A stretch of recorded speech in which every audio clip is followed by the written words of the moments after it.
Hi friends, welcome to my channel. గుండె నిండా 3 గంటల సీరియల్ అప్కమింగ్ ఎపిసోడ్లో ఏం చేరబోతుందో ఈ రోజు మా ప్రొవైడర్ చూసి క్లియర్గా తెలుసుకునేద్దాం. దానికంటే ముందు ఫస్ట్ టైం కనుక మా ఛానల్ చూస్తున్నట్లయితే మా ఛానల్ సబ్స్క్రైబ్ చేసుకోండి. అలానే పక్కన ఉన్న గంట సింబల్ కూడా క్లిక్ చేసేయండి.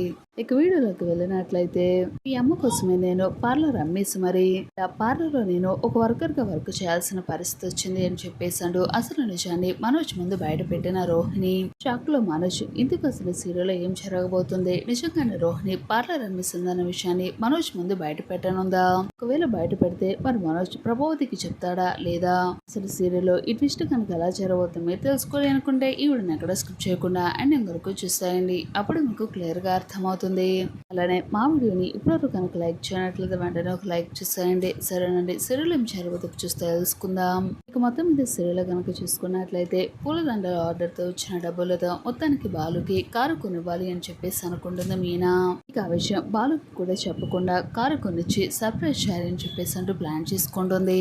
అందుకే బాలు స్నేహితుడు రాజేష్ దగ్గరకు వెళ్లి కారు కొనాలన్న విషయాన్ని చెప్తుంది మీనా. బాలు ఆటో నడుపుతుంటే నచ్చడం లేదని, అందుకే కారు ఇద్దామని అనుకుంటున్నానని తన నిర్ణయాన్ని చెప్తుంది. కారు కొనడానికి మరి డబ్బులు నాయి చెల్లమా అని చెప్పేసి అంటూ మొత్తానికి రాజేష్ అడుగుతాడు. ఇక అప్పుడు మీనా పూలదండల గురించి చెప్తుంది. ఇక అయితే సెకండ్ హ్యాండ్ లో కారు తీసుకుందామని చెప్పేసి అంటూ మొత్తానికి రాజేష్ అయితే సలహా ఇస్తాడు. సరే అని చెప్పేసి అంటుంది మీనా. గతంలో బాలు ఓ కారు తీసుకుందాం అనుకున్నాడని తనకు తెలిసిన వ్యక్తి దగ్గర ఉందని చెప్తాడు. కన్సల్టెన్సీకి తీసుకుని వెళ్లి బాలు తీసుకుందాం అనుకున్న కారు చూపిస్తాడు రాజేష్ అయితే మొత్తానికి. ఇక అప్పుడు డబ్బులు లేవు అనుకున్నారు కదా అని చెప్పేసాడు. ఓనర్ చింతలో మాట్లాడితే మీనాని చూపించి భర్తకు సర్ప్రైజ్ ఇద్దాము అనుకుంటుందని రాజేష్ అయితే ఓనర్ కి అయితే చెప్పడం జరుగుతుంది. కార్ అయితే 3 లక్షల రూపాయలు అవుతాయి, ముందుగా 80,000 కట్టాలని చెప్పేసి అని చెప్తాడు. ఇక మీనా సరే అని చెప్పేసి అంటుంది. ఈ కారు ఎవరికి ఇవ్వద్దని చెప్పేసి మాట తీసుకుని మరి అక్కడి నుంచి వెళ్ళిపోతుంది మీనా. ఇంటికి వెళ్ళిన తర్వాత బాలు అయితే నిద్రపోకుండా అలానే కూర్చుంటాడు. బాగా అలసిపోయావా అని చెప్పేసి అంటూ మీనా అయితే బాలుని అడుగుతుంది.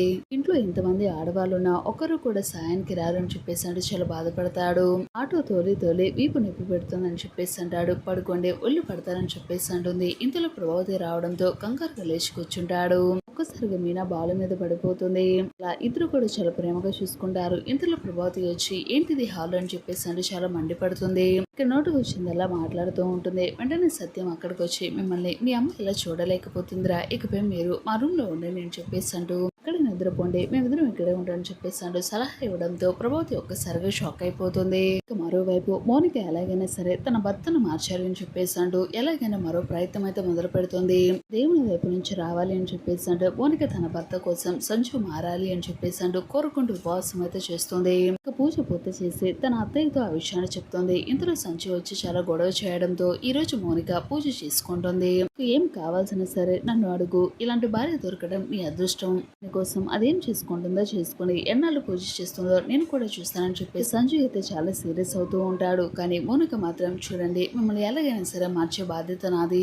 సంకల్పంతో నేను ఒక అడుగు ముందుకేసాను. ఆ దేవుడు నాకు తోడుగా ఉంటాడు. మిమ్మల్ని మామూలు మనిషి చేయకపోతే బాలుకి చెల్లెలనే కాదని చెప్పేసాడు. మొత్తానికి మౌనిక అయితే సంజును మార్చే ప్రయత్నం అయితే చేస్తుంది. మరోవైపు కారు అయితే ఎలా కొనాలా, డబ్బులు ఎలా సంపాదించాలి, ఆయనకి ఎలాగైనా సరే కారు కొనివ్వాలి, ఆటో నడపలేకపోతున్నారని చెప్పేసాడు. మీనా అయితే ఆటో గురించి అలానే బాలు కారు గురించి ఆలోచిస్తూ ఉంటుంది. ఇక మొత్తానికి మీనా అయితే సుమతికి అయితే కాల్ చేసి ఎలా ఉన్నావు, బాగున్నావు అని చెప్పేసి అంటూ మాట్లాడుతూ ఉంటుంది. ఇందులో సుమతి ఆ డబ్బులు ఏం చేస్తున్నావు అని చెప్పేసి అడగడంతో నేను మీ బావగారి కోసం కారు కొనాలి అనుకుంటున్నానని చెప్పేసి అంటూ తన నిర్ణయాన్ని అయితే చెప్తుంది.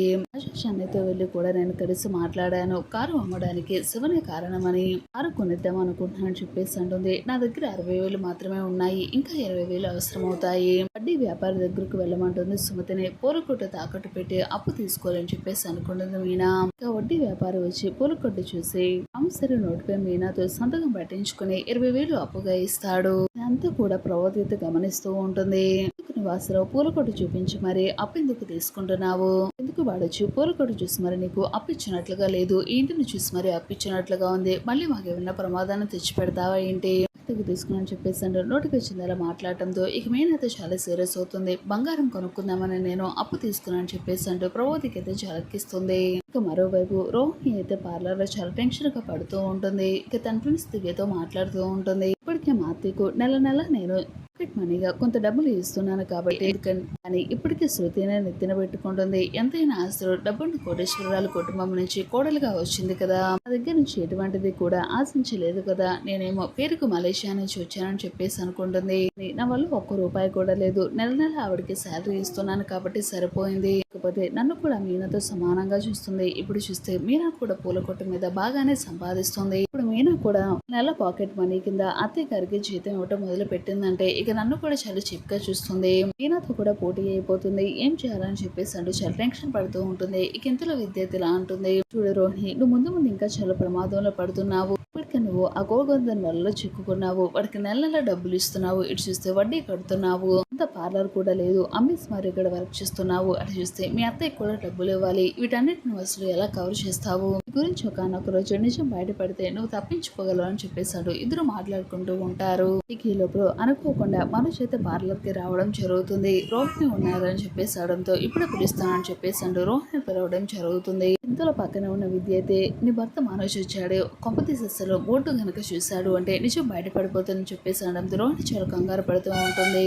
మొత్తానికి అనుకున్నట్టుగానే మనోజ్ అయితే బోర్డు వెంక చూస్తాడు. ఇక అక్కడ చూస్తే ప్రభావతి బ్యూటీ పార్లర్ అని ఉండదు, పీస్ బ్యూటీ పార్లర్ అని ఉంటుంది. ఇక చూసిన మనోజ్ ఒక్కసారిగా షాక్ అయిపోతాడు. ఇంట్లో రోహిణి రావడంతో ఏంటి రోహిణి అసలు ఇక్కడ బోర్డు మార్చేస్తుందండి, ప్రభావతి బ్యూటీ పార్లర్ అనే మా అమ్మ పేరు పెట్టి ఉండాలి కదా, ఇక్కడ ఏంటి మరి పీస్ బ్యూటీ పార్లర్ ఉందండి, జరిగింది నిజం చెప్పు, అసలు ఈ పార్లర్ నీదేనా, మా అమ్మ పెట్టించింది అని చెప్పేసి అంటే మొత్తానికి మనోజ్ అయితే రోహిణి నిలదీయడంతో రోహిణి ఒక్కసారిగా షాక్ అయిపోతుంది. ఇది కాదు మనోజ్ అని చెప్పేసాడు. తప్పించుకునే ప్రయత్నం చేస్తుంది కానీ మనోజ్ మాత్రం గట్టిగా నిలదీసేసరికి చేసేదేమి మొత్తానికి రోహిణి అయితే మనోజ్ ముందు నిజాన్ని బయట పెట్టేస్తుంది. అవును మనోజ్, నువ్వు చూసినంతా కూడా నిజమే, పార్లర్ నాది కాదు, ఈ పార్లర్ కి నేను ఓనర్ని కాదు, కేవలం వర్కర్ని మాత్రమే. అసలు నేను ఈ పార్లర్ అమ్మేసిందే నేను మీ అమ్మ కోసం పదే పదే మలేషియా నుంచి మీ నాన్న దగ్గర నుంచి డబ్బులు తీసుకోండి అని చెప్పేసాడు. అత్తయ్య నన్ను ఎంతగానో ఫోర్స్ చేశారు. చూస్తే మా నాన్నకి నాకు మాటలు లేవు, ఫోన్ చేస్తుంటే తీయడం లేదు, ఇప్పుడు డబ్బులు కావాలి అని చెప్పేసాడు. మీ అమ్మ నా వెహికల్ మీదకి వచ్చింది, నన్నేం చేయమంటావు, చేసేది ఏమీ లేక నా దగ్గర ఉంది ఒకే ఒక ఆధారం ఈ పార్లర్.